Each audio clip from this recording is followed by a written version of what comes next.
Whew. Well, it's not the prettiest day, but I'm outside and gonna enjoy this a little bit. So I had to work on our other campus today, and on the way out grabbed a late lunch at if you're in the Midwest, you probably know a Quick Trip. Grabbed a bite to eat here and figured, hey, let's come out and have a picnic at the state park, Sakatah State Park. Probably one of the earliest state parks I came to years ago, and we'll maybe walk around a little bit, show you some of the things I remember and don't remember, or maybe aren't here anymore. But first, just gonna enjoy a little bit of bite to eat, take a quick walk before I head back home. So hopefully, even though it's a little breezy, a little cloudy day, it's not raining and a little cool, but we'll still enjoy this. So let me grab my bite to eat. We'll jump into the hike pretty soon.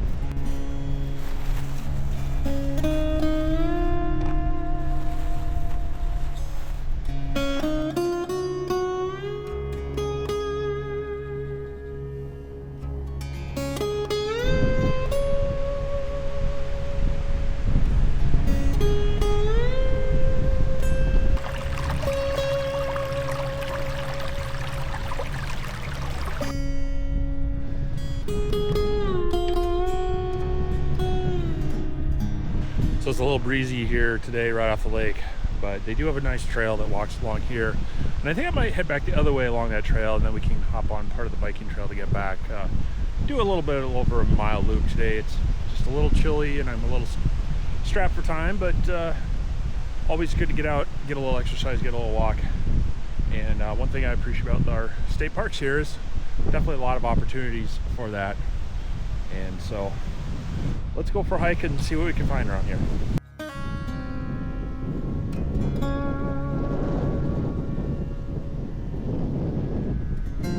They do have this nice fishing pier out here, and there's a separate boat launch if you want to use that. They even rent canoes and kayaks here if you've got some time for that.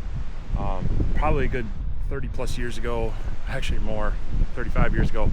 I think I came out here camping with my family. My dad took us fishing down here, and you can catch a lot of panfish off here. And I think my sister caught a bluegill, and one of the park rangers was like, hey, you know, we have our interpretive center and we like to stock it with fish from our lake, and if you want, we can take it up there. So I don't think that interpretive center exists anymore. I haven't seen it, but kind of, I don't know, it's it's a childhood memory I have. Maybe I made it up, maybe I was dreaming it, but kind of a cool thing that at least in the past, the DNR people out here would you know, definitely come out and interact with people and share some of the nature and help preserve it that way. So anyway, let's get out of this wind and walk down the trail.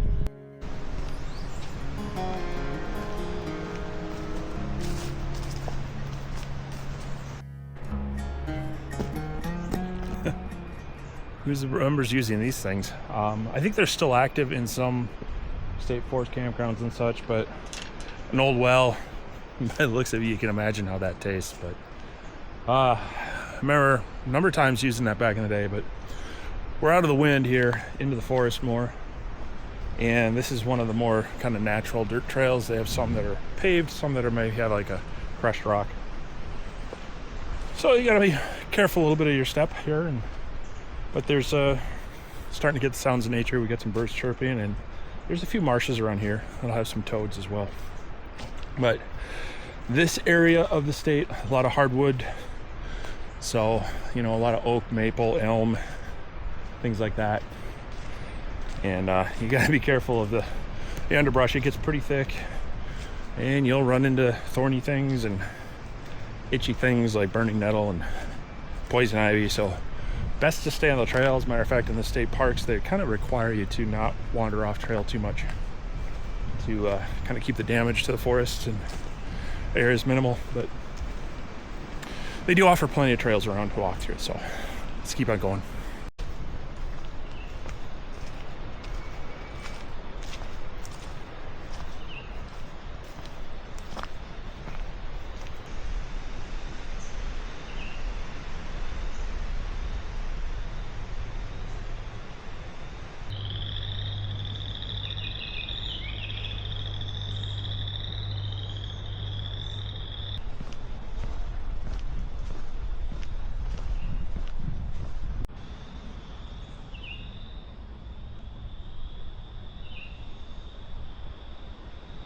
So I'm currently walking down paved trail, which is the Sakatah Singing Hills Trail, and it goes through the park, but it starts back in Faribault, about 15 miles east of here, and goes all the way to Mankato, through a few towns and such, which is, you know, another 30 or so miles to the west.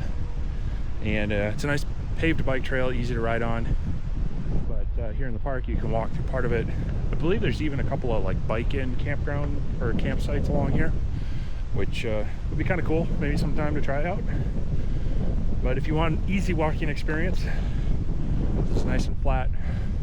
You could bring a bike, walk, stroller, you know, very accessible area to walk on. So I'm gonna walk down here a little ways. There's another trail, I think, that goes back along the lake over to the picnic area, and see if we can connect there. And then maybe we'll take a spin through the campground. I know I've camped here a couple times over the years. Kind of a, I mean, they've got a few different areas.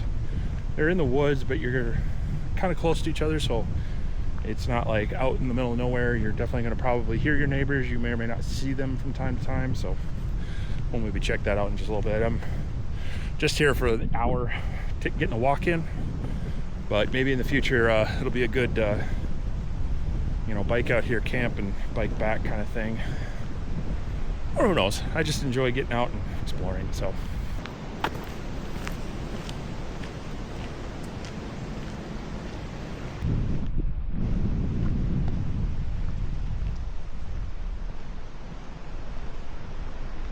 as you can maybe see behind me and ahead of me, it's a very straight level trail, and a lot of that has to do with the fact that a lot of the trails in the Minnesota system were built from old railroads, and I know there's a number of states that do this.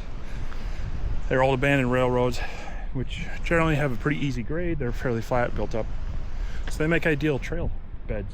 So I remember as a kid, this wasn't paved, it was more like a crushed rock, real fine, like almost clay surface to it. So it is nice that it's paved, keeps it a little cleaner, easier to walk and ride on.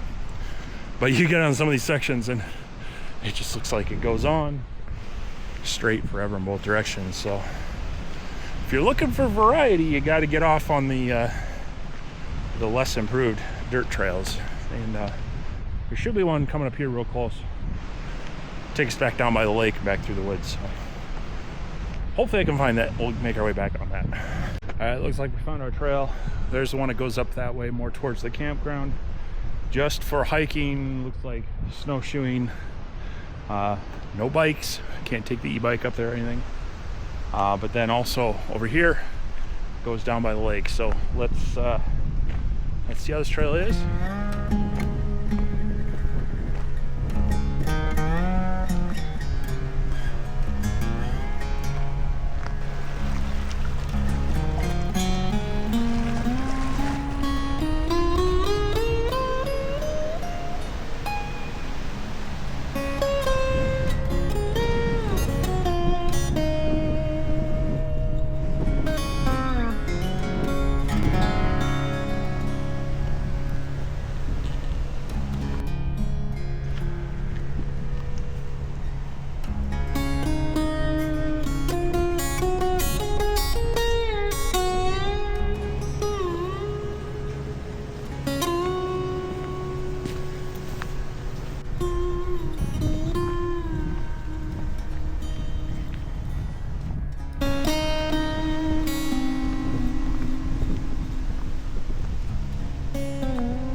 So this park, which is named Sakatah, comes from the Native American nation of the Dakota Indians, and specifically, I believe it's the Wapakuta tribe.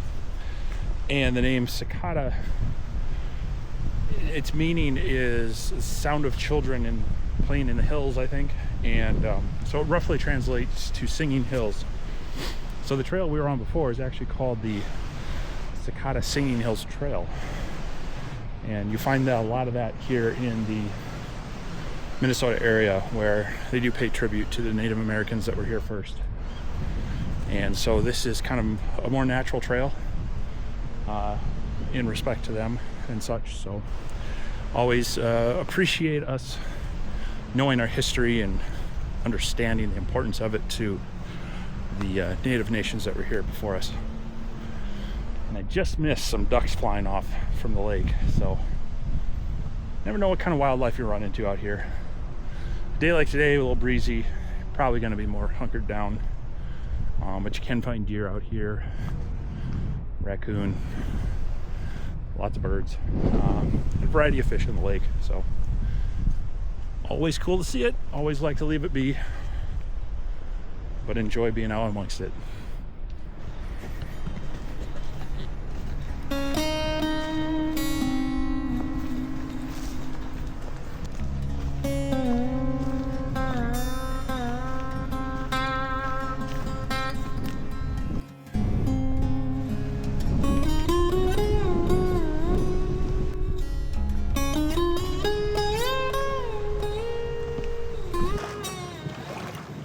Section of the shoreline here, you see some of the rocks, and a lot of this is actually glacial till. It's not native to this area. The glaciers came down, brought a lot of granite and other types of rocks from Canada, and in some areas it also brought small amounts of gold and such. So you're not going to find a lot here, but you can pan in Minnesota. You can't use sluices and things like that. So along some of the rivers and other things, people will do that. It's much more of a hobby than anything else. But there is a cool channel called the Glacial Gold Hunter, and he's a geologist by trade, and goes around the state and more of the Midwest doing some gold panning. So I'll leave a link down to him below, and you can check him out. Kind of a fun channel I follow as well here in Minnesota. So, but evidence of it here on the shore here. And but anyway, I'm gonna get back on the trail.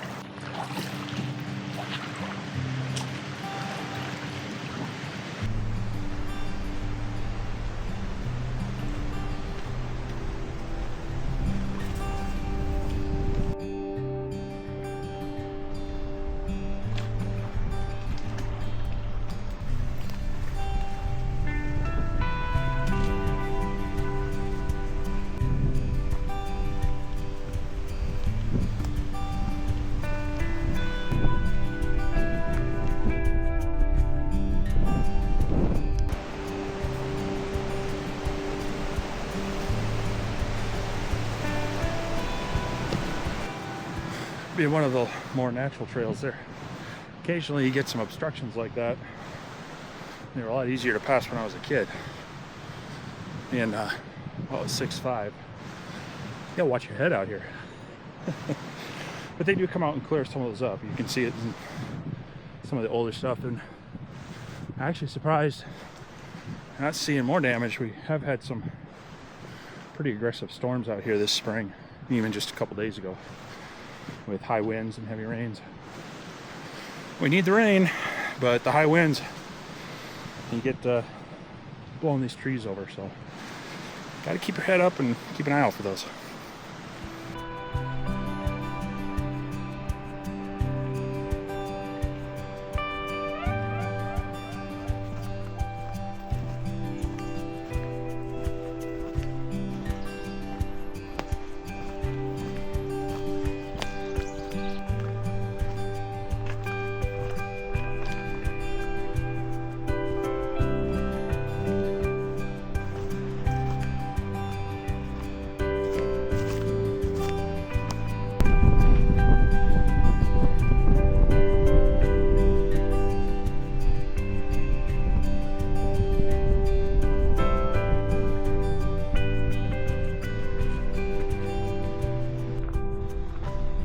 Fortunately, that trail was a little muddy, so I figured I'd try to rinse them off in the lake a little bit and walk it off in this grass a little bit so I don't get my van quite so dirty. But that was a pretty good walk. A little bit of hills there on that tight trail, but good to get out and do some walking and enjoy the state parks we have up here. Hey, look, we made it back to the van. A nice little hike.